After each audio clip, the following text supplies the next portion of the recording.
But there are certain trends that I'm seeing. And I want to share these trends with you because that will affect the way you do your business. So one of the biggest trends that I'm seeing is people are getting a lot more aware about insurance, but they're not buying insurance. And that's contradictory. You know about it, but you're not buying it. You're aware about it, but you're not doing it. So what's wrong? It starts with two things. Number one, should I buy it from an advisor or do I buy it online? Right? So that's one big question that's coming up. Okay, I need to buy it. Do I go to an advisor? Do I go online? Do I do self-diagnosis? And we all know this, right? When we try to self-diagnose, we always come up with the weirdest results. I've seen that in the medical profession. I've seen that in the legal profession. I've seen that in the accounting profession. I've seen that in almost every profession. When people try to do it themselves, they come up with the wrong answers. And they end up having to spend a lot more money going to a professional to correct the mistake that they have done. That's one of our biggest differentiations. So the question is, are you giving your best advice? It's not about the product. It's about the advice that you give. So I want you all to write this down. Thinking about best advice, not product. We are definitely going to see that InsurTech is going to rise, right? So we're going to see a lot more micro insurance happening online. A lot of commodity insurances will be online. So we're looking at car insurances, travel insurances, anything that is standardized. We're going to see that moving online. And that makes sense. I mean, why do commodity business when we can actually make it streamless? We can make it fast, we can make it efficient, something that's standard, right? So I'm going to see a lot more insurance, which is what we call commodity insurances, becoming OTC, over the counter or online. There are a lot of medicines that are OTC, right? And that's what's going to happen in the insurance world as well. We're going to have a lot of insurance products that will be OTC, over the counter. You don't need a prescription for it. You can just walk into a pharmacy, buy those medicines because it's over the counter. And that's the same thing that's going to happen in the insurance world. So you need to start thinking about specialization. You need to start thinking about what makes you different. There are a lot of medicines that you cannot buy without a prescription. And that's the same thing that's going to happen with the insurance world. There are a lot of insurance products that you cannot purchase or you should not purchase without speaking to a real advisor. Sitting down, getting consultation, making sure that it's structured and designed exactly to you. That is going to be your secret of success. That there will be a lot of products that will be sold online, and it makes sense for it to be sold online. But there will be a lot of products that need professional guidance. So my question is, are you that professional? Are you that professional that I should be coming to for advice? So that's one big trend that we're going to see changing. The other trend that I'm seeing is we as advisors need to change the profession. We as advisors need to change perception of our clients. We need to stop arguing amongst ourselves. Rather, we need to create value between ourselves. We need to learn to appreciate someone else's specialization. Don't try to do everything yourself. Choose something that you want to work on.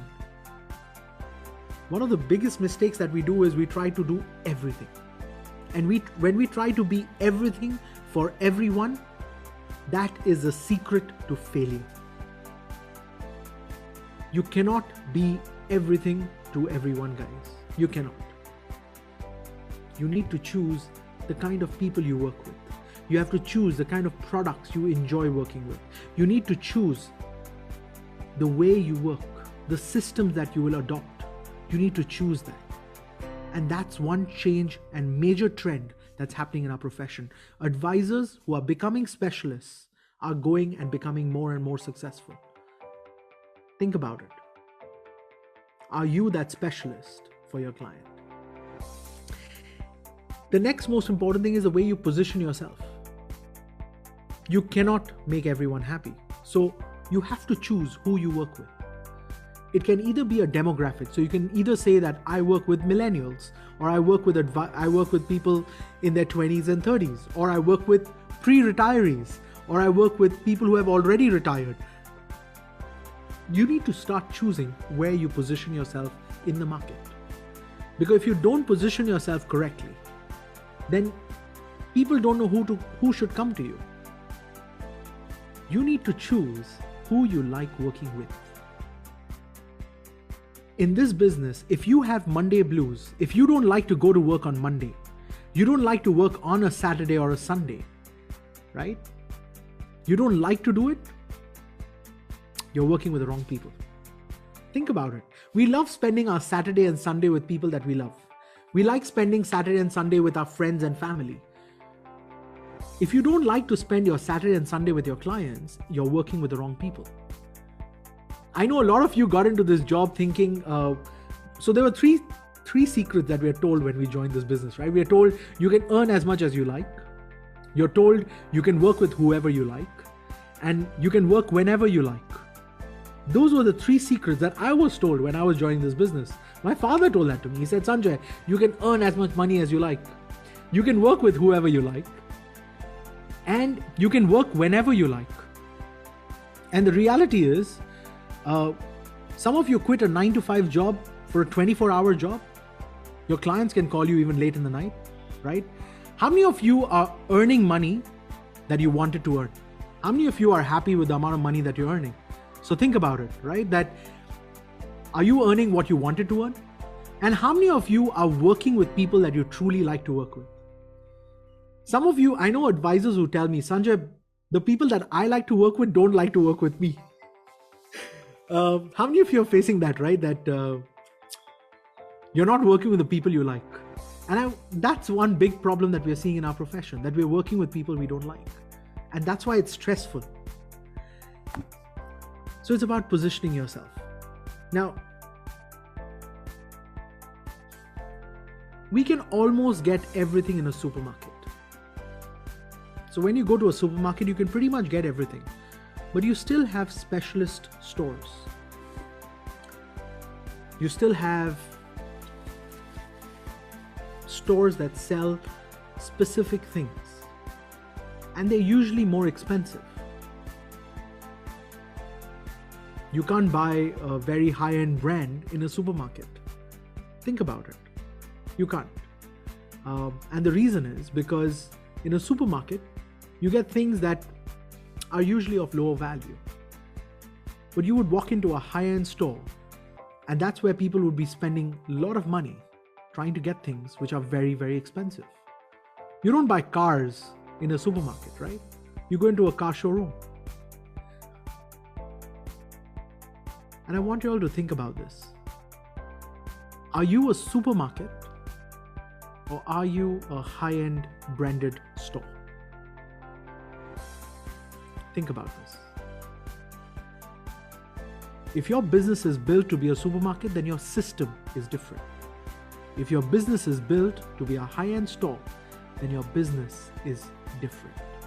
So what have you been designed to do? Keep that in mind, guys. And that's the changing trend that I'm seeing. We're not going to be supermarkets of the future. We're going to be high-end stores of the future. And if you're not becoming a high-end store already, you need to start thinking about changing your practice, changing your business, or building the right system to run a supermarket. You can't otherwise make the money in the profession. So, when COVID started, I had advisors telling me, Sanjay, what should I do? So I know this advisor, amazing person, did very fantastic pre-COVID, but as soon as COVID started to mess up. I mean, he didn't even know what to do next. One simple conversation with him changed his entire business. So the conversation that I had with him was very simple. And I want to share that with you because I think all of you all need to understand that pre-COVID and post-COVID, what has not changed? So what has changed is very small, but what has not changed is very important. What has not changed? People still need insurance, COVID or no COVID. Children still want to go to school, COVID or no COVID. People still want to retire, COVID or no COVID. And more importantly, people will still pass away, COVID or no COVID. So the responsibility of a financial planner has not changed, COVID or no COVID. What's changed is the way we communicate. So previously I would sit down with an advisor and have a face-to-face conversation. But that's not happening anymore. What I'm doing now is having a face-to-face conversation using some technology. So I'm still doing a face-to-face, but either doing it on a Zoom call or on a WebEx call or on a Google Meets. So I'm using different technologies to have that face-to-face. But if I can't do that, then let's go back to the basics of when insurance advisors back in the past did. Pick up the phone and have a conversation. You see, back in the day, that's how you got your prospecting done. You picked up the phone and spoke to people. If text messages could sell insurance, computers would take our jobs. If emails could sell insurance, computers would take our jobs. If a Facebook message could sell insurance, computers would take our job. You need to get that correct, that the basics of financial planning have not changed.